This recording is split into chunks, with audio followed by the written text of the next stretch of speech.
dropping in today. I appreciate it. We're going to make a Scarecrow wreath. Now, these are all items that we have at Trendy Tree, and all these items that I'm using today are already in a kit. The kit is on the website, and I will include the links on the video for you. But we're going to start out with a 24-inch burlap work wreath. This is a work wreath, and this is how it looks when it comes to you. So you have to kind of take it and spread these little twists out. Now, our 24-inch work wreaths measure 15 inches across the largest frame, the largest ring. But with the addition of mesh, ribbon, and so forth, you wind up with a wreath that measures 24 inches or greater. So that's a work wreath. We're going to also use this natural color fabric mesh. It's 21 inches in width and 10 yards in length, and it has polypropylene and polyester in it. It gives it a great texture. I love that mesh. And then we have this poly jute. This mesh has polypropylene in it along with some jute. It's a frayed edge mesh, and it has some copper foil. We have a cute Raz Scarecrow butt. He's got little raffia around his ankles and little back pockets, and his legs are wired so you can put him in your wreath and shape him, and he has a hook on the front where you can attach him to your wreath. And I picked out 5 different ribbons. I went ahead and made my bows. I thought on this wreath that I would probably just use some bows and not do ribbon strips, but you could do either way. I made 3 bows just alike using the Pro Bow, and there's a separate video for that to show you how to do that. But I made 3 bows, and they have wires on the back to attach them. And my plan was to probably put 3 bows on one side of the wreath and then let the little legs hang off the other. But we'll just decide on that when we get that far along. This is the Pro Bow maker. You don't have to have a Pro Bow to be able to make a bow, but this does help, especially when you're making it out of several different ribbons. And the video, I'll give you the link that shows you how to do that with the Pro Bow. We sell the Pro Bow on Trendy Tree.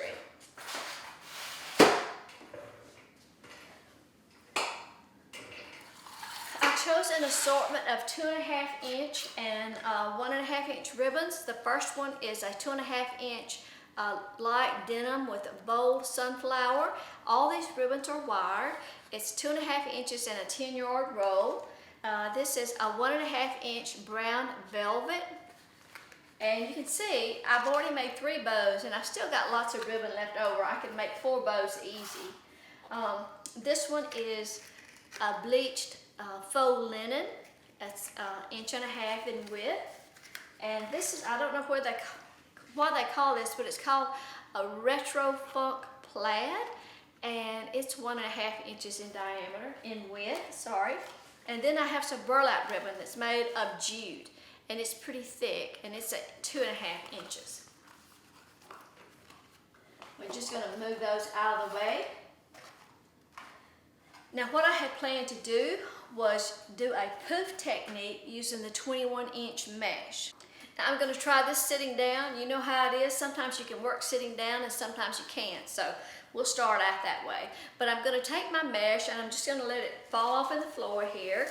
And I'm going to just pick it up at the edge, and I'm going to start gathering about, 3 or 4 inches from the end.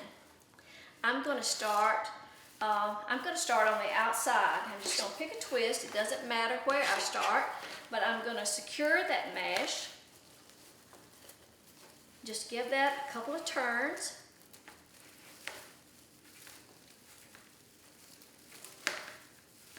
I'm going to poke that raw edge to the inside. And I'm going to make 12-inch poofs. Now, you can do your poofs anywhere from 10 inches to 14 inches. There's no set rule or anything like that. And we usually have a little bit of 21-inch mesh left over. And I know one time we decided that we would calculate how many poofs we could make so that we used up the entire roll of mesh and not have any left over. But when we did, our poofs come out too loose and floppy. So we've gone back to using anywhere from a 10 to a 12-inch mesh. So I'm gonna I'm going to do 12 on this one. So I'm just going to measure 12 inches, gather up that mesh, and I may have to put my hand on it to smooth it out. I'm going to go to the next twist and secure it. Just give it a couple of turns and measure. And I'm just going to keep working all the way around that outer ring, making 12-inch poofs.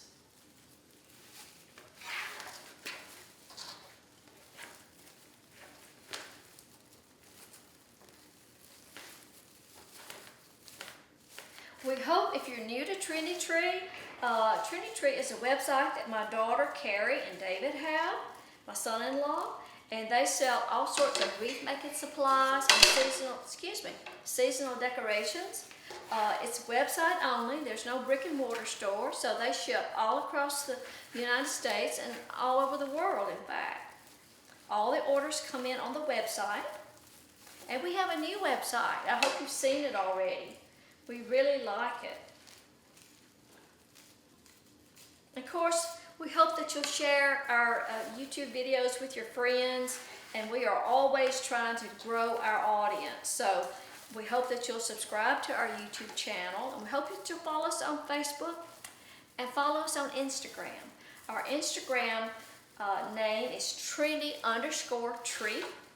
So we would love to have you as a follower. We're trying to get up to that 10,000 number so that we can have the swipe up feature, and we're still about 4,000 away from that. So we've been working real hard to try to get that Instagram followers up. So anything that you could do to help us with that, we certainly would appreciate it. I'll give you the SKU numbers of the items that I'm using today. And again, all these items are in a kit on Trendy Tree. If you go under, I'll give you the link to that, but if you go under the seasonal category, there's a link that says Trendy Tree Kits, and you'll see it there.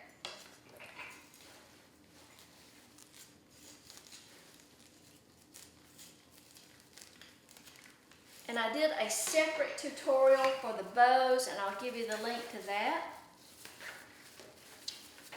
But what we're doing now is just making a 12-inch poof. I love this fabric mesh. It has a great texture. It has good coverage.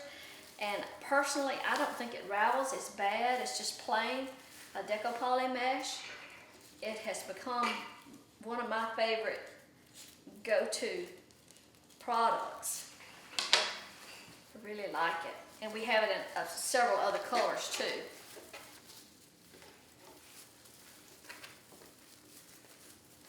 Just don't pay any attention to the bruises on my arms, y'all. I just bruise so easy, and my friend came over with her little dog the other day, and he's so cute, and he's so playful, and bless his heart, every time he jumped up on me, he left a blue place, but he's sure a cutie.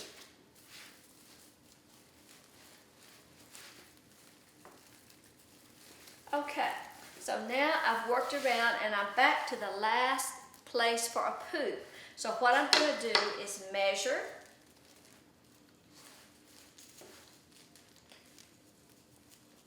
gather that up, and then I'm going to open that poof where I started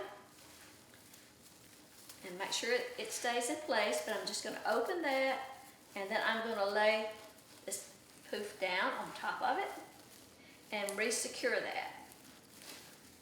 Okay, so now I've got a 12-inch poof and every twist all around the outer ring. So now I'm going to move to the inner ring. So I'm going to take my mesh and just kind of pull it up snug, and I'm going to go right up into the closest twist, which will be right here on this wreath, and secure that, and that will be my starting place. So I'm just going to continue measuring, same size poofs.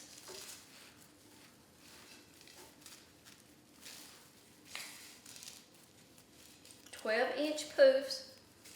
Keep on with that same size. make a poof, and go to the next twist. Okay? And we're just going to continue working around the inner ring. Okay, now I've worked around, I'm back to the same point. I'm back to that last place to make my last poof. So I'm going to do my measurement.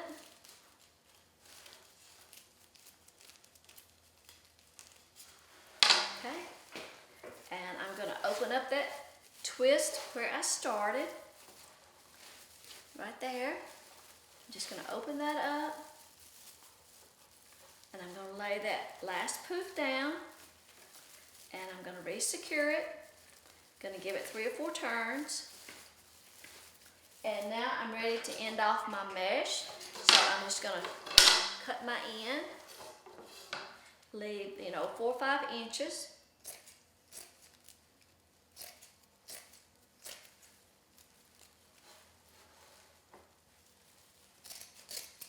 Okay, and then I'm going to tuck those raw edges to the inside of the wreath.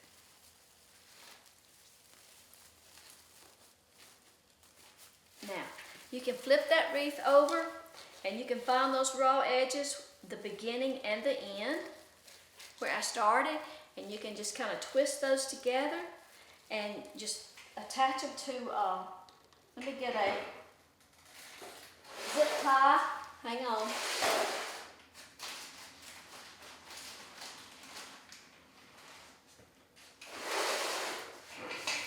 Just going to take those raw edges and kind of roll them, kind of twist them together, and I'm going to kind of put them to one of the metal rings, and I'm going to put that zip tie on them, and that will just keep them from popping out when you don't want them to. And you want to cut that zip tie off with some wire cutters. You don't want to use your scissors.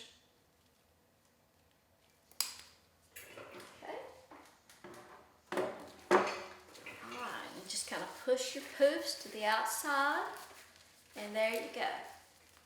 So you have a 12-inch poof in each twist all the way around the wreath. Okay, just kind of open up that center. Okay, so that's the first step of the wreath. Now, the next thing we're going to do is take the 10-inch.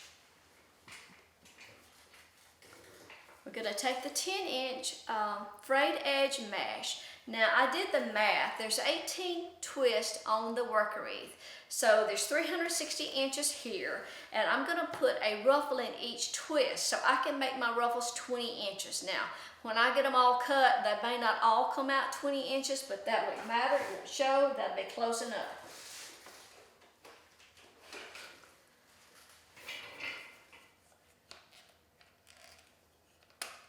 So I'm going to measure 20 inches and cut my mesh. I'll just cut a couple. I won't make you sit here and watch me cut all these for sure.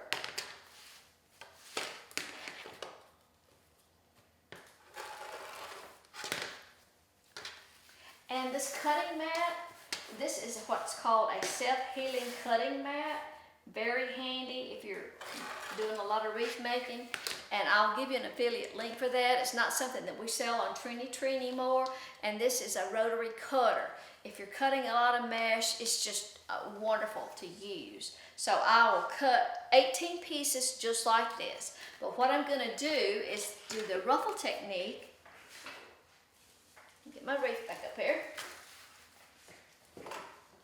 So I'm going to take the piece of mesh and just lay it down like that, and then I'm going to scrunch up through the center.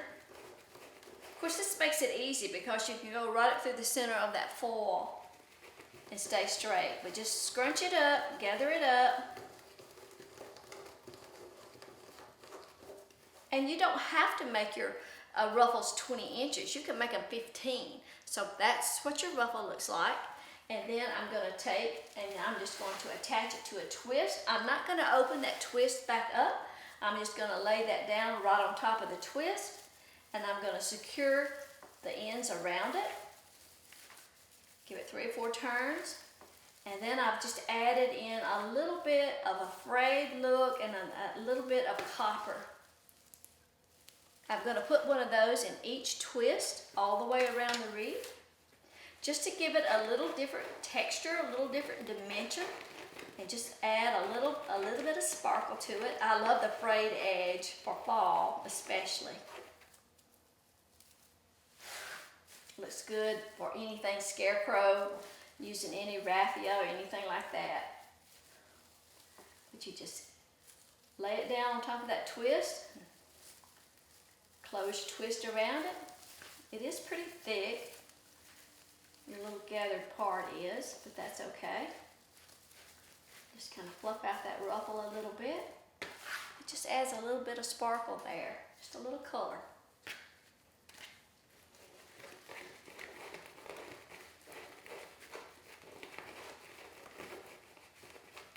Scrunch up through the center of that.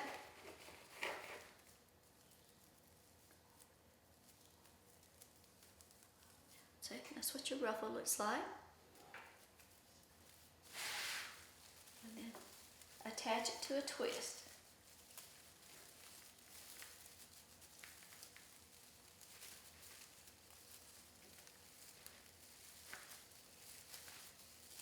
Okay, and we're going to work all the way around. I'm going to put one of those in each twist, all around the inner ring and all around the outer ring.